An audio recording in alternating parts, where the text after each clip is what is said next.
Hello everyone, welcome back to solutions at glance. So guys, हम कर रहे हैं क्लास 12 इन्वर्स ट्रिग्नोमेट्रिक फंक्शंस की सीरीज़। हमने इन्वर्स ट्रिग्नोमेट्रिक फंक्शंस क्लास 12 में सारी प्रॉपर्टीज़ देख ली हैं, सारे कॉन्सेप्ट्स देख लिए हैं, उनके प्रूफ्स देख लिए हैं। इन शॉर्ट हमने सारे वेपन्स तैयार कर लिए हैं जो हम क्वेश्चंस में यूज़ करेंगे, और वो सारे वेपन्स हमको क्वेश्चंस को सॉल्व करने में बहुत हेल्प करने वाले हैं। सो गाइस, मैं आपको पहले ही बता देता हूँ कि अगर आपने पहले वाली वीडियोस नहीं देखी, लेक्चर नंबर 1 से जो भी हमारा लास्ट लेक्चर हुआ है वहाँ तक आपने नहीं देखा है तो प्लीज़ वो देखिए, otherwise you will face so many problem in solving questions. So आप सारी प्रॉपर्टीज़ रिवाइज़ कर लीजिए। जो हमने शुरू में इन्वर्स के बेसिक कॉन्सेप्ट्स देखे थे वो रिवाइज़ कर लीजिए। उन सबको रिवाइज़ करने के बाद अगर आप ये क्वेश्चन सॉल्व करते हैं तो आपको ये क्वेश्चन खुद बनाने में भी कोई प्रॉब्लम नहीं होगी। So guys, let's start with the basic practice questions of inverse trigonometric functions class 12. And guys, उससे पहले वीडियो को लाइक कर दीजिए, और अभी तक आपने चैनल को सब्सक्राइब नहीं किया है सब्सक्राइब कर दीजिए, क्योंकि बहुत सारी चीज़ आपको मिलने वाली है क्लास 11-12 से, बोर्ड एग्जाम मटेरियल से, सैम्पल पेपर क्वेश्चंस, आपको सब कुछ मिलने वाला है बिल्कुल एकदम अच्छे से स्टेप बाय स्टेप एक्सप्लेनेशन के साथ। So subscribe to my channel solutions at glance, और कोई भी क्वेरी है आप उसको इंस्टाग्राम पे हमारे साथ शेयर कर सकते हैं और आपका वहाँ पे जो भी डाउट हो वो रिजॉल्व होगा। So let's get started. So guys, जो हमारा फर्स्ट क्वेश्चन है वो है the value of cos inverse cos 3π/2 is. Guys, इसमें ऑप्शंस भी हैं बट मैंने ऑप्शंस नहीं मेंशन कर रखे हैं क्योंकि हम क्वेश्चन डायरेक्टली सॉल्व करने वाले हैं यहाँ पर। So the value of cos inverse cos 3π/2 is. So guys, most of the students will answer that the answer of this question is, क्योंकि हमने प्रॉपर्टी पढ़ी है cos inverse of cos x is equals to x. So cos inverse of cos x ही बन रहा है यहाँ पर, तो आप लिख सकते हैं cos inverse of cos x means cos inverse of cos 3π/2 is equals to 3π/2। But guys, जिसने मेरे लेक्चर्स ध्यान से सुने हैं, जिसने बेसिक कॉन्सेप्ट वाला लेक्चर देखा हुआ है, उस स्टूडेंट को समझ में आएगा that here we will not write cos inverse cos 3π/2 is equals to 3π/2, हम नहीं लिख सकते हैं। सो स्टेप बाय स्टेप मैं सॉल्व कर रहा हूँ गाइज, आपको पता होना चाहिए बट हम क्यों सॉल्व कर रहे हैं ये सब। So cos inverse cos 3π/2 is not equals to 3π/2। Guys, ये आपको पता होना बहुत ज़रूरी है। रीज़न आपको पता होना चाहिए बिकॉज हमने cos इनवर्स की जो प्रिंसिपल वैल्यूज़ देखी थी, रेंज देखी थी, वो थी 0 से पाई, बट हमारा जो है 3π/2 है and 3π/2 does not belongs to 0 to pi. That's why we can write cos inverse cos x is equals to x। Now guys, remember cos inverse of cos x is equals to x only in x belongs to 0 to pi. Guys, हमारा revision भी होगा question solve करते हुए। तो यहाँ पर हमारा है 3π/2 x है और 3π/2 0 से पाई में नहीं आ रहा है। That's why we will not write cos inverse of cos x equals to x। So guys, मैंने आपको फर्स्ट वीडियो में बताया भी था कि इसको हम कन्वर्ट कर सकते हैं। सो कैसे करेंगे? Now solve this question. So cos inverse cos, guys 3π/2 को हम क्या लिख सकते हैं? और so we can easily write 2π minus π/2, 2π minus π/2 is equals to 3π/2।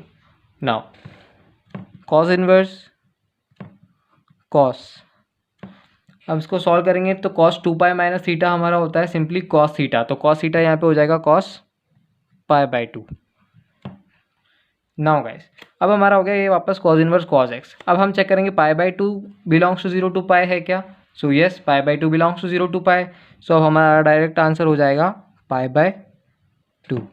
So guys, ये कॉन्सेप्ट्स आपको पता होने चाहिए कि हम क्वेश्चंस को कैसे सॉल्व कर रहे हैं।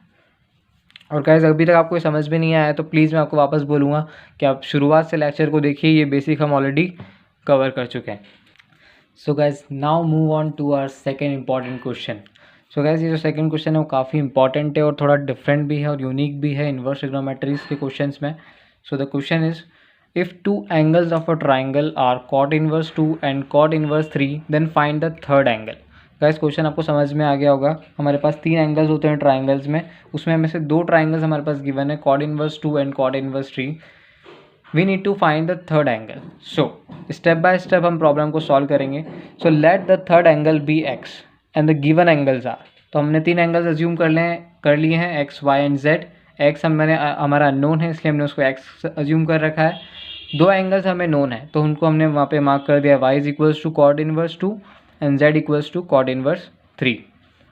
Now we know that according to the property of triangles the sum of all the 3 angles is equals to 180 degree. So x plus y plus z equals to 180 degree. Now अब हमारी जो values हैं हम यहाँ पे substitute कर देंगे. So x plus cot inverse 2 plus cot inverse 3 is equals to, guys 180 degree को हम लिख सकते हैं pi. Now this implies that x equals to, इस टर्म को हम उधर ट्रांसफ़र करेंगे तो हमें मिलेगा pi minus cot inverse 2 plus cot inverse 3. Guys अब हमने आइडेंटिटीज़ देख रखी हैं, प्रॉपर्टीज़ देख रखी है, उनको प्रूफ देख रखा है, तो आप cot inverse x plus cot inverse y की आइडेंटिटी भी यहाँ पे लगा सकते हैं. अदरवाइज आपको cot inverse x plus cot inverse y की आइडेंटिटी नहीं पता हो तो आप उसको टेन इनवर्स एक्स में भी कन्वर्ट कर सकते हैं. तो गाइस सबसे पहले हम यहाँ पर रेसिप्रोकल प्रॉपर्टी यूज़ करेंगे, that cot inverse x is equal to tan inverse 1/x. तो हमारा कॉट इनवर्स 2 हो जाएगा टेन इनवर्स 1/2, कॉट इनवर्स 3 हो जाएगा हमारा tan inverse 1/3. So this implies that x equals to pi minus tan inverse 1/2 plus tan inverse 1/3. तो guys ये हमारी आइडेंटिटी बन जाएगी यहाँ पे ten inverse x plus tan inverse y की. तो हमने आइडेंटिटी लगा दी यहाँ पे, आपको आइडेंटिटी पता होनी चाहिए. x equals to pi minus tan inverse x plus y upon 1 minus x y. इसको हम सॉल्व करेंगे तो हमारा पाई माइनस, इसको हम सॉल्व करेंगे तो हमारे ऊपर आ जाएगा 5/6, नीचे भी आएगा 5/6, कैंसिल आउट होके टेन इनवर्स 1 बन जाएगा. सो गाइज अब हमारे पास आ गया है x equals to pi minus tan inverse 1. Now अब टेन इनवर्स 1 को हम कैसे लिखेंगे एक एंगल के फॉर्म में. सो पाई माइनस टेन इनवर्स, हमें पता है 1 को हम लिख सकते हैं 10π/4. So pi minus tan inverse 10π/4. Now tan inverse of 10x हमें पता है x और प्रिंसिपल रेंज में आता है हमारा वैल्यू π/4, तो हम इसको डायरेक्टली लिख सकते हैं tan inverse of 10π/4 is equals to π/4. So हमारा ओवरऑल इक्वेशन बन जाएगी x equals to pi minus π/4. इसको सॉल्व करेंगे तो हमारा आएगा x इक्वल्स टू 3π/4. सो जो हमारा थर्ड एंगल है यहाँ पे, वो हमने जो x अज्यूम किया था उसका वैल्यू हमारे पास आएगा x equals to 3π/4. So guys ऐसे क्वेश्चंस भी आ सकते हैं, आपको प्रैक्टिस होनी चाहिए ऐसे क्वेश्चंस की भी. So guys now moving to our third important question, और इस कैटेगरी के क्वेश्चन आपको बहुत सारे मिलेंगे इन्वर्स ट्रिग्नोमेट्री में.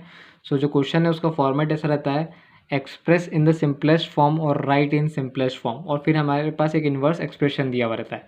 तो इस क्वेश्चन में हमारे पास गिवन है right in simplest form tan inverse 3a² x minus x cube over a² minus 3x². So guys हमारे पास है यहाँ पर टेन इनवर्स की टर्म, तो हम यहाँ पे क्वेश्चन को देख के समझ जाएंगे कि दैट यहाँ पर जो हमारा एक्सप्रेशन बन रहा होगा, जो ट्रिग्नोमेट्रिक रेशियो बन रहा होगा, वो भी हमें 10 में बनाना पड़ेगा. और गाइस जो स्टूडेंट्स ट्रिग्नोमेट्री आइडेंटिटीज़ पढ़ी हुई है 11th क्लास में, sine tan 2 theta tan 3 theta, उन स्टूडेंट्स के लिए काफ़ी क्लियर होगा कि हम इसको 10 के फॉर्म में बहुत ही इजीली कन्वर्ट कर सकते हैं.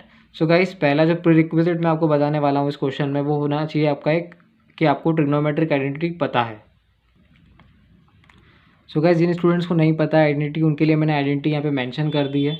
नाउ सी गाइस ये देखिए काफ़ी मिलता जुलता फॉर्मेट है.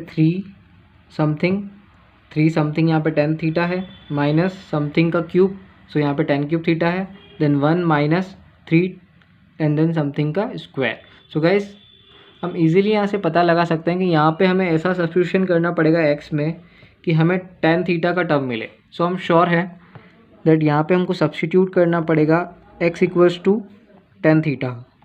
सो गाइस जैसे आप ओरली इसको सब्स्टिट्यूट करके देखें, सो हमें मिलेगा 3a² tan theta minus 10 cube theta, then a² minus 3 tan square theta. तो गाइस हमें 3 tan स्क्वायर थीटा तो मिल रहा है, बट हमारा a² अभी भी यहाँ पे आ रहा है. तो गाइस अब इसको हम ऑब्जर्व करके यहाँ पे हम चेक कर सकते हैं कि शायद अगर हम यहाँ पे एक कोफिशिएंट ले लें x equals to a tan theta, और अब हम इसको सब्स्टिट्यूट करें तो शायद हमारी प्रॉब्लम सॉल्व हो जाएगी. So let's substitute this. So tan inverse 3a², then हमने इसको सब्स्टिट्यूट किया a tan theta minus a³ tan cube theta over a² minus 3a² tan square theta. तो गाइज ये सब्स्टिट्यूशन से हमारे लिए और आसान हो चुका है. अब हम इसको आगे सॉल्व करेंगे तो हमें मिलेगा tan inverse 3a³ tan theta minus a³ tan cube theta a square यहाँ से कॉमन लेंगे तो ये हो जाएगा a cube 1 minus 3 tan square theta. Now हमें इजीली दिख रहा है कि हम ए क्यूब कॉमन ले सकते हैं। सो ए क्यूब हम कॉमन लेंगे इधर तो हमें मिलेगा 3 tan theta minus tan cube theta. A cube यहाँ से भी हमने कॉमन लिया हुआ है, so 1 minus 3 tan square theta. A cube will be cancel out, हमें मिलेगा tan inverse 3 tan theta minus tan cube theta upon 1 minus 3 tan square theta. अब गाइस आप इजीली चेक कर सकते हैं that this term is equals to our trigonometric identity of tan 3 theta. सो हम इसको easily हम tan 3 थीटा को इसको यहाँ पे सब्स्टिट्यूट कर देंगे तो हमें मिलेगा tan inverse of tan 3 theta. Guys हम वापस अब बेसिक्स पे आ जाएंगे। tan inverse of tan x is equals to x, और क्वेश्चंस में मेंशन नहीं है बट फिर भी हम इसको प्रिंसिपल रेंज में ही मानने वाले हैं। यहाँ पे अगर कुछ रेंज मेंशन होती तो हम डायरेक्ट नहीं लिख पाते। So this will be equals to 3 theta. अब गाइज हमारे अजम्पशंस पे जाइए कि हमने थीटा को कैलकुलेट करेंगे। सो x इक्वल्स टू हमारा यहाँ पे है tan थीटा, तो tan थीटा यहाँ से हमारा हो जाएगा x/a और यहाँ से थीटा हो जाएगा tan इनवर्स x/a। इस थीटा को हम यहाँ पे सब्स्टिट्यूट कर देंगे तो हमारा आंसर आ जाएगा 3 tan inverse x/a। So guys हमारा जो क्वेश्चन था राइट इन सिंपलेस्ट फॉर्म, तो हम इस एक्सप्रेशन को सिंपलेस्ट फॉर्म में लिख सकते हैं 3 tan इनवर्स x/a। सो गाइस ऐसे बहुत सारे क्वेश्चन आपको मिलने वाले हैं और हम बहुत सारे क्वेश्चन ऐसे प्रैक्टिस भी करने वाले हैं। सो गाइस हो सकता है अभी आपको इतना समझ में ना आए तो आप पीछे से वापस वीडियो को वापस देखिए और जो भी डाउट आया उसको कमेंट करिए, और जो भी क्वेश्चंस आप सॉल्व कर रहे हैं उसको आप इंस्टाग्राम पे हमारे साथ शेयर कर सकते हैं। So you can follow us on Instagram solutions at glance, वहाँ पे आपके क्वेश्चंस इंस्टेंट आपको सॉल्व किए जाएंगे। एंड गाइस सब्स्टिट्यूशन आपने यहाँ पे x equals to tan theta रखा था, वैसे और भी सब्स्टिट्यूशन आपको करने पड़ सकते हैं बहुत सारे क्वेश्चंस में। प्रैक्टिस करेंगे तो आपको ईजिली ऑब्जर्व कर पाएंगे कि क्या सब्स्टिट्यूशन करना सही रहेगा। So guys we will practice, so don't worry about that. And at last again make sure you hit the like button and subscribe to my channel Solutions at Glance and press the notification bell for latest updates. It's bye for now.